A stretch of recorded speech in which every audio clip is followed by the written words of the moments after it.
Waalaikumsalam warahmatullahi wabarakatuh.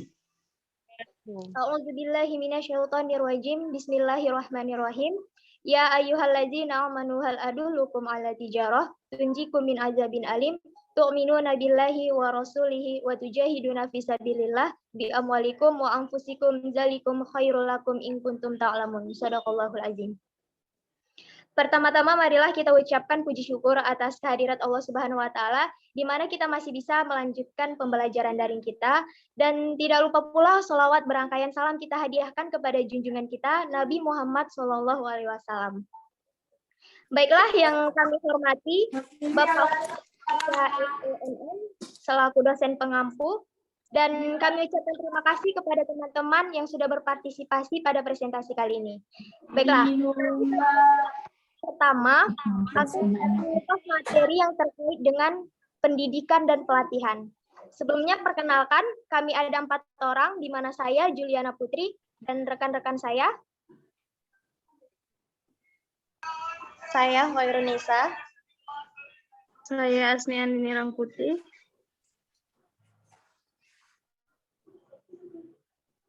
Oke, dan satunya lagi adalah Sabri. Langsung saja, bisa dilanjut, Pak.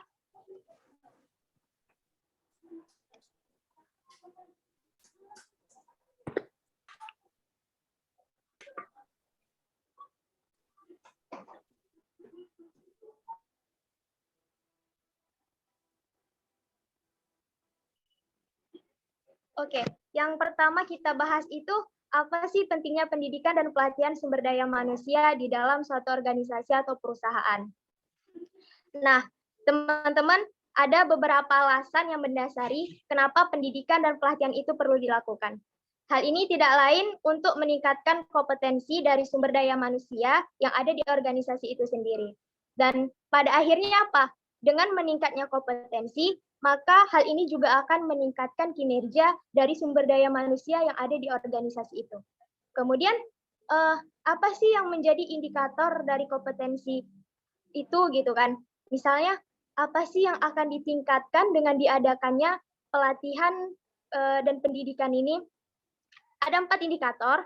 Yang pertama itu untuk meningkatkan skill atau kemampuan dari sumber daya manusia. Yang kedua, meningkatkan knowledge atau pengetahuannya. Dan yang ketiga, meningkatkan attitude atau perilakunya dalam bekerja. Dan yang keempat itu melatih terkait dengan bagaimana meningkatkan pengalaman individu dalam melakukan pekerjaannya. Nah, 4 indikator inilah yang akan diperkuat di dalam pendidikan dan pelatihan sumber daya manusia ini. Kemudian, tentu saja output atau harapan akhirnya itu meningkatkan kinerja dari sumber daya manusia yang ada di perusahaan atau organisasi gitu. Sehingga sumber daya manusia yang sudah dilatih akan memanifestasikan sumber daya manusia yang siap kerja, produktif, dan juga terampil.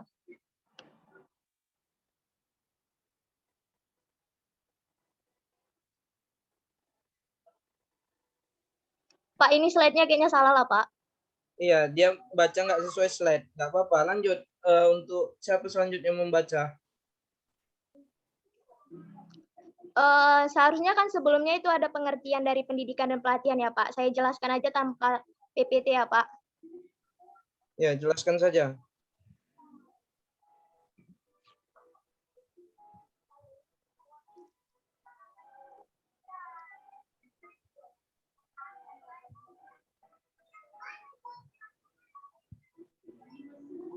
Nah, apa sih itu pendidikan? Oke, teman-teman. Menurut J1986,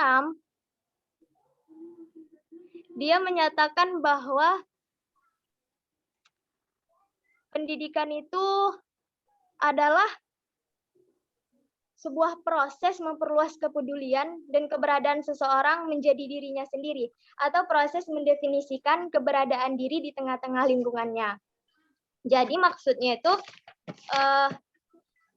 sumber daya manusia itu harus mampu berorientasi di dalam sumber daya manusia itu harus mampu berorientasi pada dirinya sendiri terhadap lingkungan tempat bekerjanya atau lingkungannya berada gitu. Jadi di dalam pendidikan ini yang akan dipupuk itu adalah keterampilan, nilai, sikap, dan kemahirannya sehingga dapat mengembangkan potensi dari individu itu sendiri dan meningkatkan perubahan yang berlaku di dalam dirinya. Sedangkan pelatihan, apa sih itu pelatihan? Menurut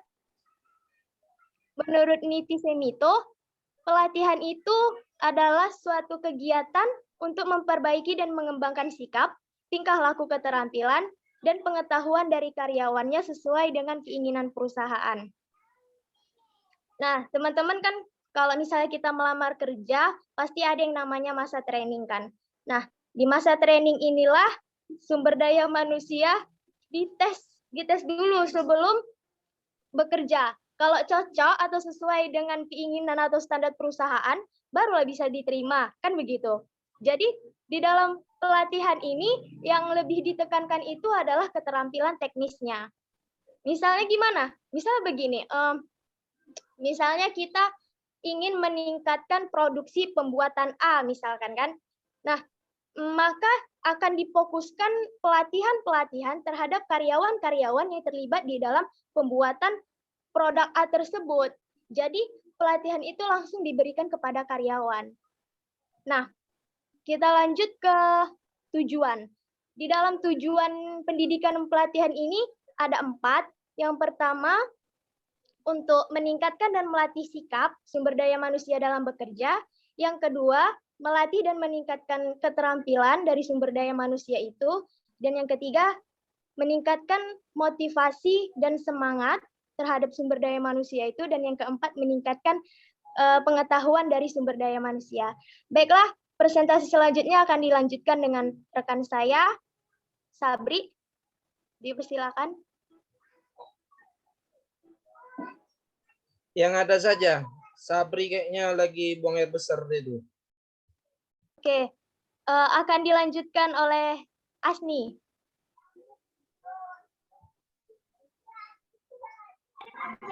Ya, saya di sini menjelaskan tahap-tahap pendidikan dan pelatihan sumber daya manusia. Menurut Syagian 2001, bahwa ada langkah-langkah dan tahap-tahap yang perlu ditempuh dalam pelatihan langkah-langkah tersebut.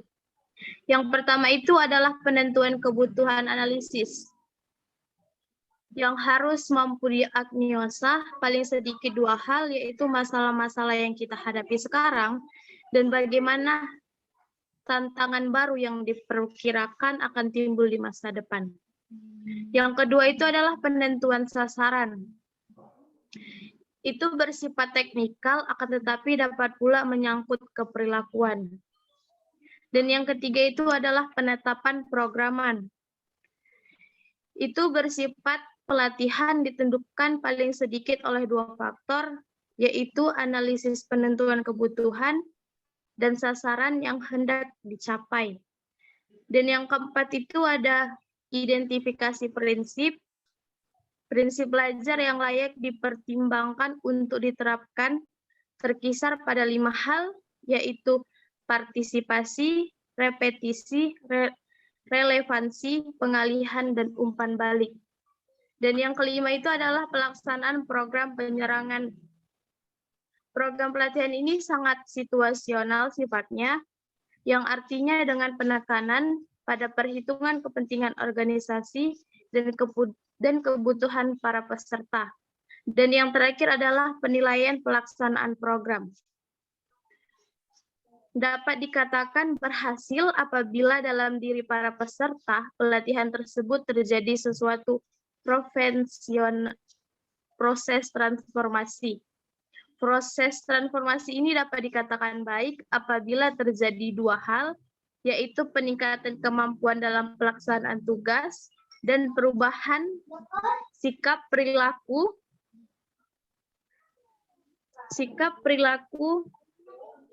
yang tercermin dalam sikap, disiplin, dan etos kerja.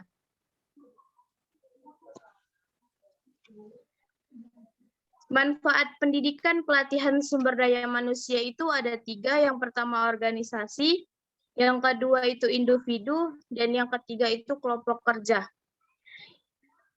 Dari organisasi ini dia ada 4, peningkatan produktivitas kerja organisasi sebagai keseluruhan, antara lain karena tidak terjadinya pemborosan, tetapi kecermatan melaksanakan tugas, dan yang kedua terwujudnya hubungan yang akrab antara atasan dan bawahan yang saling menghargai dan adanya kesepakatan bagi bawahan untuk berpikir dan tidak secara baik.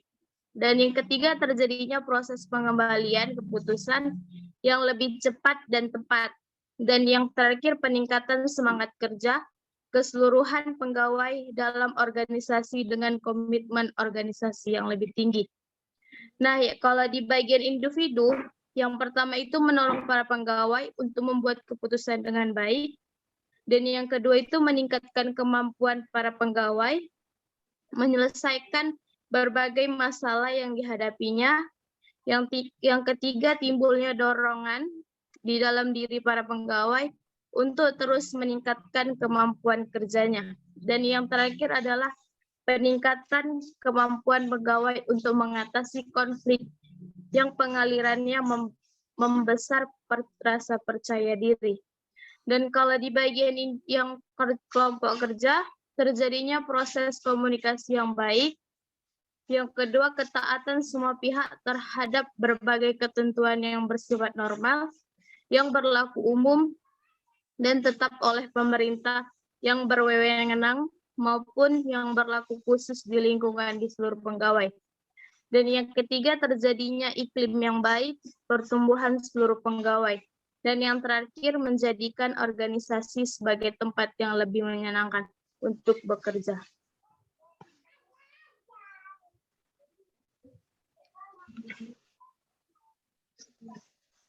Sudah? Ada lagi yang mau lanjut? Sudah, Pak. Pada Kak Irunisa, Pak. Baik, saya lanjut di jenis-jenis pendidikan dan pelatihan sumber daya manusia.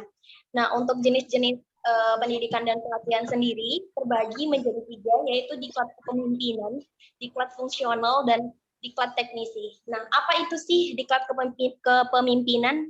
Untuk diklat kepemimpinan sendiri, itu adalah diklat yang tujuan dan sasaran utamanya adalah untuk meningkatkan karir karyawan atau karir dalam suatu organisasi, dalam memangku suatu jabatan atau fungsi, di mana secara bertahap itu untuk meningkatkan keterampilan pada sistem manajemennya. Lalu kemudian ada diklat fungsional. Diklat fungsional itu fungsinya apa gitu kan? Nah, lalu diklat fungsional ini fungsinya untuk menunjang pengembangan keahlian atau keterampilan kerja. Di mana diklat fungsional ini dititik beratkan pada perubahan pola kerja dan cara kerja. Lalu kemudian yang ketiga ada diklat teknis. Apa sih diklat teknis ini kan? Nah, teknis, namanya teknis berarti lapangan gitu kan.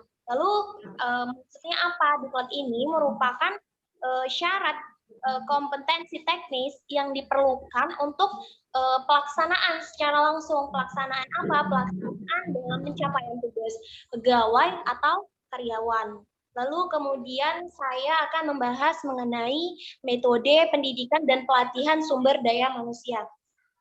Lalu pada metodenya ada 7. Apa aja sih itu metodenya gitu kan? Nah, metode yang pertama ada on the job training atau pelatihan di tempat kerja. Nah, metode ini metode ini merupakan metode pelatihan kepada pegawai dalam suatu pekerjaan sambil melakukan pekerjaannya gitu. Artinya metode ini merupakan metode pelatihan di suatu tempat kerja. Lalu yang kedua ada job instruction training yang berartikan pelatihan instruksi jabatan. Nah, metode ini metode apa gitu kan? Metodenya merupakan metode di mana metode ini dititik beratkan atau mempunyai titik kunci untuk memberikan pelatihan langkah demi langkah atau sesuai dengan instruksi kepada pegawai. Lalu kemudian yang ketiga ada yang namanya metode lecture atau pembelajaran. Nah, dalam metode ini berarti dengan metode ini tersampaikan atau tersalurkan dengan cara yang tepat dan sederhana sesuai dengan pengajaran dan pengetahuan kepada peserta pelatihan itu sendiri gitu kan. Lalu yang kemudian yang keempat ada audio visual training atau pelatihan audio visual. Nah, pelatihan jenis ini atau metode ini merupakan metode pelatihan yang biasanya menggunakan sarana berupa audio seperti film, televisi, atau audio tape yang biasa kita sering sebut speaker gitu kan. Nah, cara ini sebenarnya menjadi sangat efektif digunakan secara meluas. Lalu yang kelima ada program learning yaitu pembelajaran terprogram.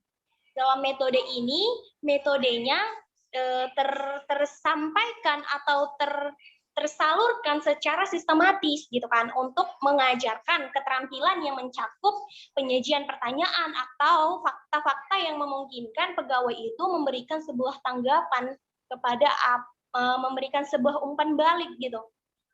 Lalu kemudian yang keenam ada vestibular or simul training yaitu pelatihan serambi atau simulasi. Nah, pelatihan jenis ini merupakan metode pelatihan di mana pegawai, khususnya pegawai yang biasanya memerlukan pelatihan di luar kerja. Misal sebagai contoh bahwa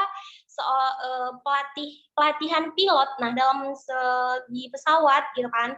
Nah, mereka tuh perlu yang namanya kursus atau les gitu kan di luar yang biasanya sih ini lebih mengkocek biaya gitu, lebih banyak mengeluarkan biaya. Lalu yang terakhir metode pelatihan dan pendidikan ini ada yang namanya training computer assistant instruction, yaitu pelatihan berdasarkan komputer. Nah, pada saat seperti sekarang, nah metode itu paling sering gitu digunakan, paling yang namanya direkomendasikan. Karena apa? Karena pelatihannya menggunakan komputer dan pelatihan ini menggunakan sistem yang berbasis komputerisasi. Jadi satu lebih efisiensi di waktu dan kemudian lebih efisiensi di biaya. Nah, pelatihan jenis ini hampir mencakup seluruh penyajian peserta pelatihan yang biasanya harus menggunakan metode-metode lain seperti harus adanya guru gitu kan. Nah, mungkin itu aja yang bisa saya sampaikan. Lalu kemudian untuk kesimpulannya sendiri, pendidikan dan pelatihan merupakan proses sistematis, artinya sudah berurut dalam pengembangan dan membentuk suatu sikap atau karakter pegawai di suatu pekerjaan. Nah, tujuannya sendiri, tujuan pelatihan dan pendidikan ini sendiri tercipta agar metode pelatihan dan pendidikan ini memberikan terciptanya sumber daya manusia yang berkualitas, kompeten, dan berdaya guna bagi organisasi atau perusahaan. Lalu yang saya harapkan semoga kita sebagai para mahasiswa, sebagai calon-calon yang akan melaksanakan pelatihan pada suatu pekerjaan nanti diharapkan mampu menunjukkan perilaku yang baik dan sesuai dengan apa yang diharapkan oleh perusahaan atau organisasi di mana nanti kita akan bekerja. Baik, kalau bukan kita siapa lagi, kalau bukan sekarang kapan lagi. Kami dari kelompok 1 mengakhiri presentasi ini. Jika kalian ingin mengajukan pertanyaan, saya persilahkan. Wassalamualaikum warahmatullahi wabarakatuh. Waalaikumsalam warahmatullahi wabarakatuh. Baik, bagi peserta yang lain yang ingin bertanya silakan. Kita buka sesi pertanyaan hanya untuk 3 orang saja ya. Baik, yang mau bertanya silakan.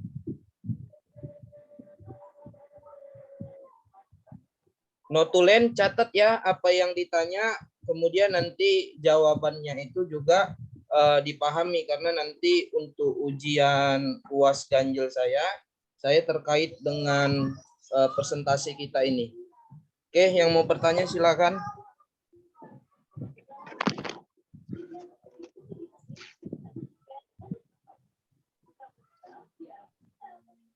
Nggak ada yang mau bertanya?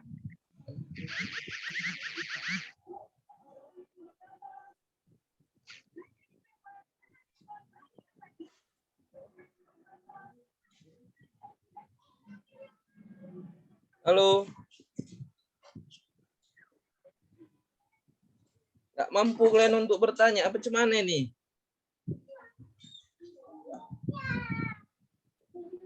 Materi sudah diberikan sehari sebelum kita presentasi.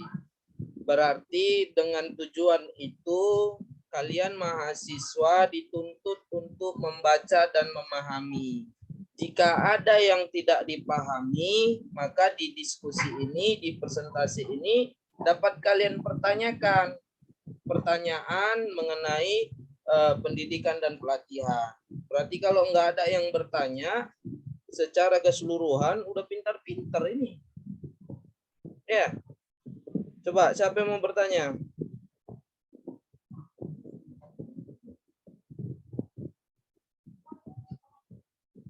Tidak ada. Oke, kalau gitu saya lah yang pertama bertanya kepada kelompok 1 ya. Ini mengenai pendidikan dan pelatihan. Pertanyaan saya, apakah di setiap perusahaan mewajibkan adanya pendidikan dan pelatihan, atau sering kita dengar atau diklat, ya kan? Kemudian di masa pandemi sekarang, metode pendidikan dan pelatihan apa yang paling efektif dilakukan? Coba kelompok 1 jawab.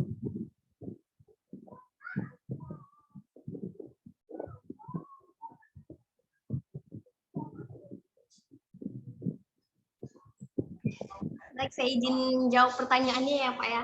Silakan. Tadi Bapak bertanya bahwa apakah di setiap perusahaan mewajibkan adanya pendidikan dan pelatihan. Sebenarnya nggak menjadi syarat wajib, namun ada beberapa perusahaan yang mengharuskan karyawannya itu untuk melakukan pendidikan dan pelatihan. Gunanya apa gitu kan? Gunanya itu agar ketika karyawan tersebut bekerja di dalam suatu instansi atau perusahaan tersebut, mereka dapat dengan relevan atau mereka dapat dengan luas gitu, gampang dalam melakukan pekerjaannya karena mereka sudah dilatih terlebih dahulu gitu. Lalu kemudian pada saat pandemi metode apa sih yang metode yang direkomendasikan gitu kan? Pada saat pandemi, metode yang paling direkomendasikan pada saat ini adalah yang kayak saya bilang tadi, training computer assistant instruction atau pelatihan berdasarkan komputer, di mana semua pelatihannya berbasis dengan komputer. Dan selain menghemat yang namanya waktu dan biaya, pelatihan jenis ini juga mengurangi antara kontak langsung antara manusia dengan manusia. Artinya penyampaian pelatihan dan pendidikannya itu hanya by komputer atau by phone gitu, by smartphone. Jadi untuk masa pandemi seperti sekarang ini, metode inilah yang paling direkomendasikan, yaitu metode training computer assistant instruction atau pelatihan berdasarkan komputer. Terima kasih. Oke, ya, itu ya artinya apa? Pendidikan dan pelatihan itu secara umum itu harus ada diberikan kepada setiap SDM ya, SDM di perusahaan. Nah, bagaimana pelatihan, bagaimana pendidikan dan pelatihan yang diberikan itu berdasarkan kemampuan perusahaan-perusahaan tersebut ya. Nah, kalau mungkin skala perusahaan besar ya, untuk dia memberikan menjadikan kualitas SDM tersebut, dia ada yang memberikan beasiswa pendidikan, ya kan? Kemudian ada yang melakukan pelatihan untuk dibuat ke luar negeri, untuk pelatihan, untuk segala macam, ya kan? Nah, itu menjadi dasar sebenarnya. Nah, kemudian ada juga perusahaan-perusahaan mungkin yang tanda kutip menengah ke bawah, ya pelatihan-pelatihan tersebut mungkin hanya sekedar mendatangkan narasumber-narasumber ya, atau praktisi-praktisi, dilakukan atau diadakannya seminar-seminar seperti itu. Nah, tetap pada intinya tujuan dari pendidikan dan pelatihan ini ya mengharuskan SDM memiliki kemampuan ya di bidangnya, di skillnya, sehingga dapat memberikan profit ya, feedback antara perusahaan dan pegawai tersebut. Itu dia. Nah, apalagi di masa pandemi sekarang ya, kalau kita tanya pendidikan dan pelatihan ini sedikit menurun dilakukannya, itu berdasarkan survei, bukan survei secara sah ya, artinya survei ditanya-tanya oleh SDM yang bekerja, seperti ada teman-teman ya kan. Nah, ada di salah satu perusahaan untuk saat pandemi ini mereka tidak menerima pegawai yang fresh grade, artinya yang baru-baru tamat. Nah, mereka malah mau menerima pegawai yang ex, artinya yang pernah bekerja di perusahaan tersebut. Untuk apa? Untuk meminimalisir anggaran melakukannya pendidikan dan pelatihan. Itu dia. Jadi untuk di saat ini pendidikan dan pelatihan itu sedikit menurun. Nah, tetapi ada cara atau metode yang dapat dilakukan itu tadi yang dibilang yang berbasis komputer tadi. Nah, itu dapat menghemat biaya, kemudian dapat mengatur jauhnya jarak di antara SDM tersebut untuk tetap dapat melakukan pendidikan dan pelatihan. Itu dia. Yang lain bagaimana? Ada pertanyaan? Tidak? Enggak, Pak. Enggak mau bertanya, apa enggak tahu mau apa yang mau ditanyakan? Beda itu. Ya, jangan sampai kita menunjukkan kita SDM yang bimbang ya, karena pembelajaran kita ini manajemen sumber daya manusia. Manajemen sumber daya manusia itu mengharuskan kita menjadi SDM yang berkualitas. Ya, maaf kata untuk bertanya saja kita tidak mampu, bagaimana kita mau bersaing, berkoalisi, memperjuangkan karir kita di dunia kerja. Artinya apa? Secara teoritis kita tidak memiliki kemampuan untuk berbicara di depan umum atau untuk memberikan suara kita di depan umum. Ya, saya harap di pertemuan presentasi selanjutnya ya jangan ada sampai yang tidak mau bertanya lagi. Oke, untuk kelompok 1 secara keseluruhan presentasinya sudah bagus ya, sudah mampu saya lihat menguasai materi ya, walaupun tanda kutip masih ada yang mungkin membaca, tapi it's okay, nggak ada masalah ya. Secara keseluruhan sudah bagus, sudah mengerti apa itu dasar dari pendidikan dan pelatihan ya. Kemudian pertanyaan-pertanyaan tadi sudah dicatat kan? Sudah. Nah, ini nanti di UAS ganjil ya, pertanyaan ini yang akan nanti saya jadikan jawaban-jawaban kalian, pertanyaan kalian ini akan saya jadikan soal nanti ketika kita UAS ganjil. Jadi bagi yang tidak mau mendengar atau tidak mendengarkan ya, itu terserah kalian ya, karena nanti di UAS ganjil semua akan diperhitungkan ya. Dari sini nanti kita dapat lihat mana yang serius mendengar ya. Kemudian ini saya juga memberikan safety kepada yang lain. Zoom ini saya record gitu ya. Jadi untuk yang mungkin tidak mendengarkan, tidak sempat mendengarkan, itu dapat melihat nanti di record yang saya tulis nanti di YouTube saya. Bagi yang sudah mendengarkan, memahami, oke, nggak ada masalah ya. Ini saya peruntukkan untuk bagi mereka yang tidak sempat mendengarkan. Kita husnuzon saja mungkin karena sebagian besar mungkin bekerja atau masih tidur. Oke. Ya, berarti intinya tidak ada lagi yang mau bertanya kan? Sudah? Nah, si Sabri baru muncul dia. Tidak ada sinyal lo di sana, Sabri. Iya, Pak. Hah? Ada signal tadi, Pak. Tidak ada sinyal. Oke lah. Tutuplah untuk pemakalah kelompok 1. Baiklah, cukup sekian presentasi kami. Bila ada kurangnya kami mohon maaf. Semoga presentasi ini dapat bermanfaat untuk pemakalah dan juga kalian pendengarnya. Kami akhiri, wabillahi taufiq wal hidayah. Wassalamualaikum warahmatullahi wabarakatuh. Waalaikumsalam. Waalaikumsalam. Wabarakatuh.